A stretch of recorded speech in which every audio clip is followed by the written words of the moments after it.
What's up, guys? Welcome back to Flipping the Script Fishing. I'm about to meet Greg.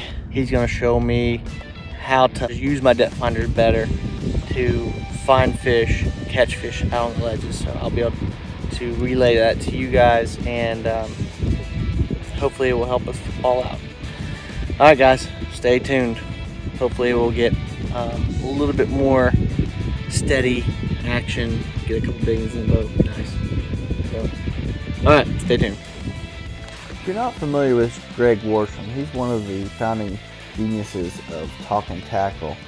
He runs the tackle shop, does all the ordering, and has forgotten more about fishing than I'll ever know. One of the first things he did when he came out on my boat was to set up the contrast of my fish finders. He made it more sensitive so that the hard bottom would stand out better and the fish would stand out better on the screen. He finds that 455 hertz is the best for contrast. It really makes that bottom stand out well as make those fish pop on the screen. Get up there. Probably put it on up there, map and down image, if you've got that as a setting. Oh, map and down image? Yeah, that way you can see the point of it or where the drop is.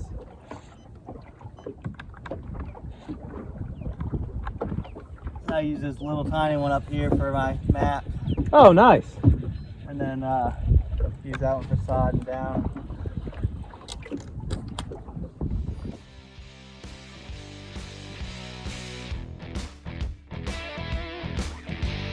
Ledges are nothing more than structure that's created by the river channel itself as it cuts its way through the land. These contour maps show these ledges by having lines that are close to each other, almost making a solid line. These lines that run parallel with each other designate a quick change in depth, therefore creating a ledge. The closer these lines are to each other, the quicker the depth is changing. The further apart they are, the more gradual the depth change is. The best structures are the ones that create irregularities in the river channel itself, and therefore create current breaks and current changes where the fish can sit and ambush prey. When the river channel is highly irregular, it creates all kinds of current breaks and therefore creates all kinds of places for the fish to stage. When the river channel is straight, subtle changes and differences poking out into or away from the river channel can create these irregularities and hold fish. I find humps and incoming creek channels create these little eddies that will hold fish. These depth changes can be very important in where these fish will position and can be very good hot spots.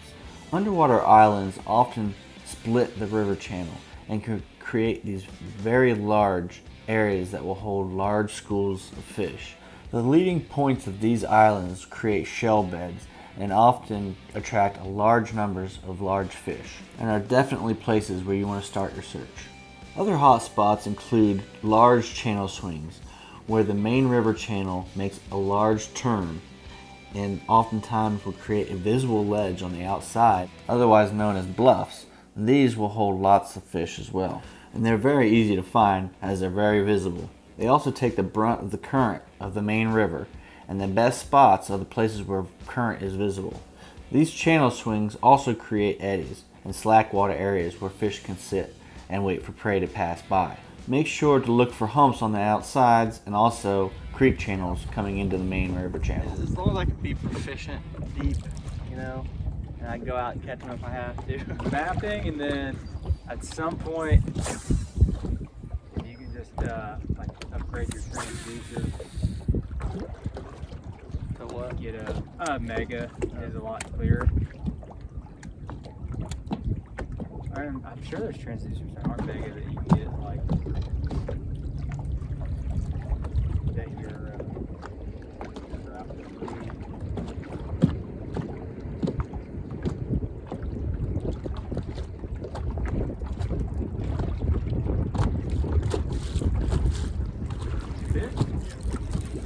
gonna be a good one, buddy.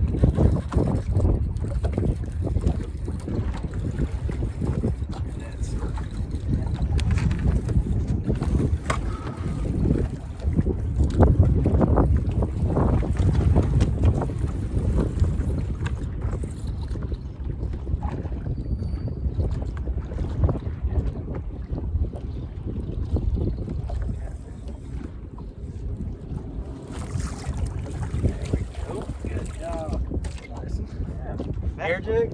Yeah, on the hair jig. Look at that.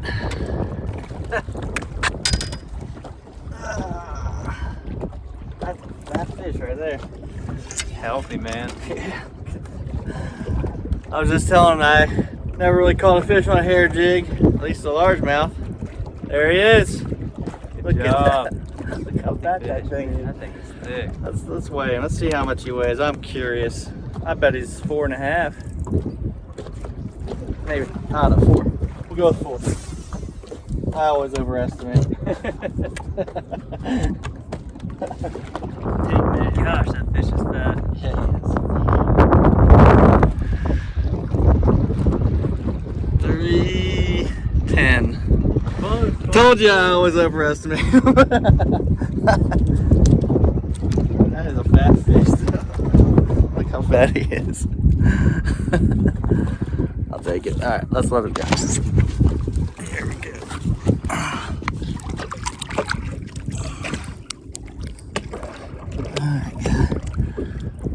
Come on. I didn't have you out that long. There you go. Goodbye.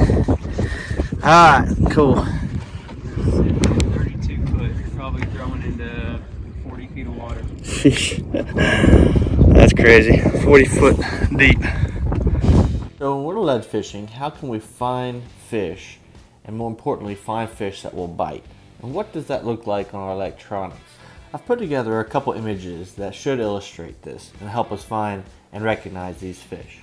This is a downscan image and a 2D sonar image side by side. In my opinion, downscan really helps you identify structure on the bottom, whereas the 2D sonar helps you identify fish, how they're positioned onto the bottom, and also how they react to your lure. These fish will appear as bands. You don't want to worry about how long the band is, because that could just be a fish swimming along the bottom of the boat, but rather how thick the band is. The thicker the band, the healthier the fish. Current is really important because it will concentrate these fish into smaller groups and make them easier to catch. It also seems to trigger their feeding activity, and they'll position on breaks just like this. When they're grouped together and right near the bottom just like this on the break, these are very catchable fish. However, when they're spread out through the water column, especially up in the middle of the water column, these are difficult to catch. Now the ones on the bottom that you see, you might be able to catch those. But when you see them just spread out in the middle of the water column, it can be very tricky. And you may not want to waste your time trying to target these fish. Fish like that is really hard to catch. I got fishes like 12 feet, over 26.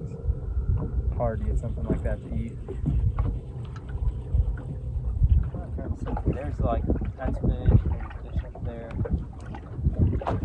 That's green, another one right here.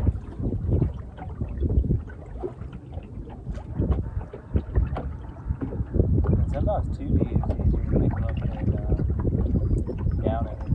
It's just hard on 2D. They're like glued to the bottom. Fish have to pull them down.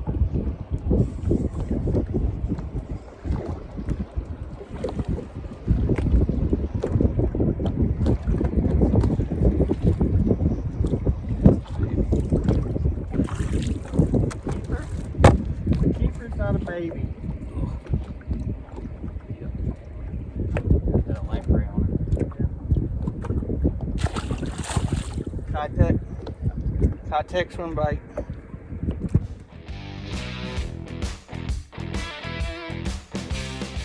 In this video, we had some of our best bites on a hair jig.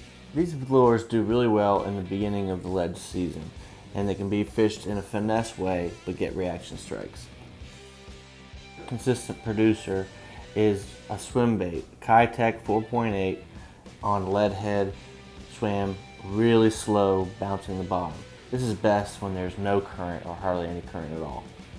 Another finesse tactic I use that gets a lot of bites is a drop shot.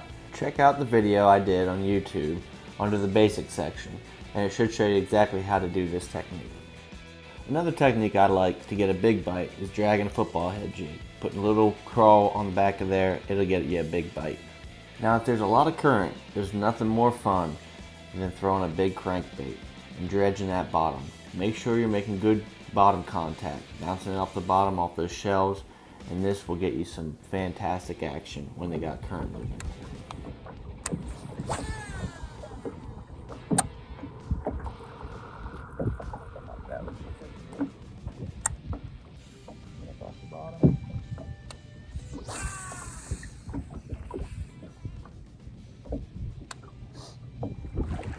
I caught one. Like when they first go deep is when they go deepest.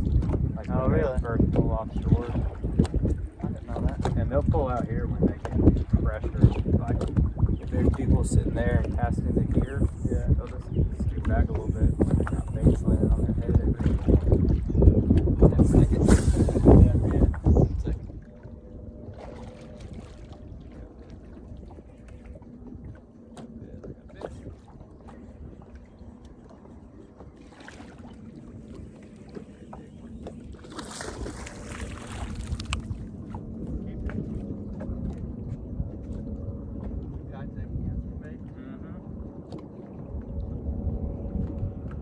Keeper.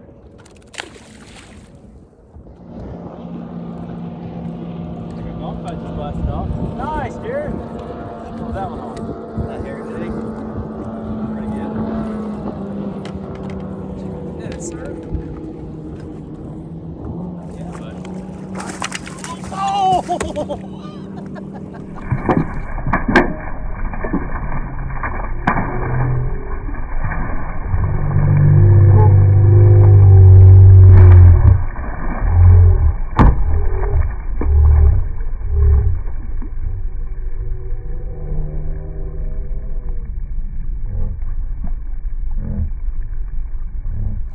Trying to get it as you were lifting, man. Oh, that was a good one too. Dadgummit.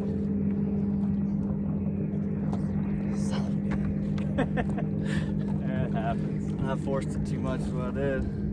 As soon as it got gravity on it when you started lifting. Yep. Gosh. Big one. Another big one come off.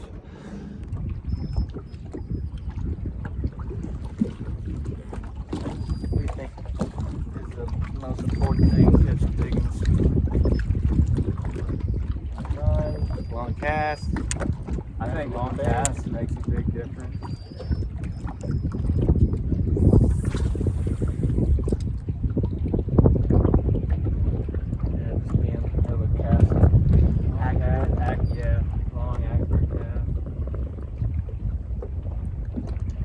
Slow it down. Yeah.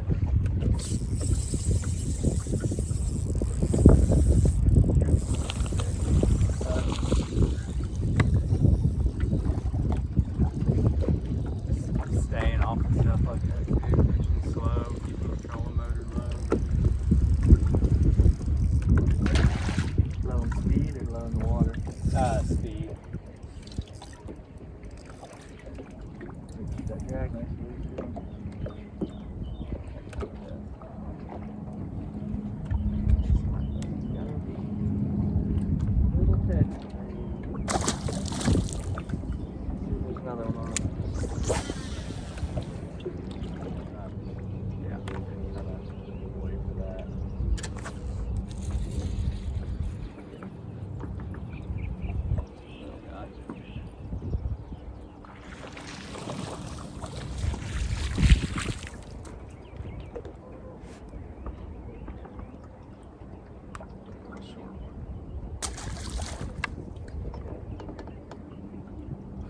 He'd have been the line burner. I think he would have gone 15. Yeah, he would have gone. Not too bad for just a couple hours out on the ledges, especially with no current. Oh, really? I want to thank Greg Worsham for taking me out, showing me those tricks, and setting up my equipment for me. And I hope those tips help you, because I know they'll help me next time I'm on the water. If you like this video, please hit like and subscribe, and we'll try to keep more of them coming for you. But I need your support. All of the lures showed in this video are available at Talkin Tackle, either on Facebook or online. Check them out. Till next time, guys. Tight lines.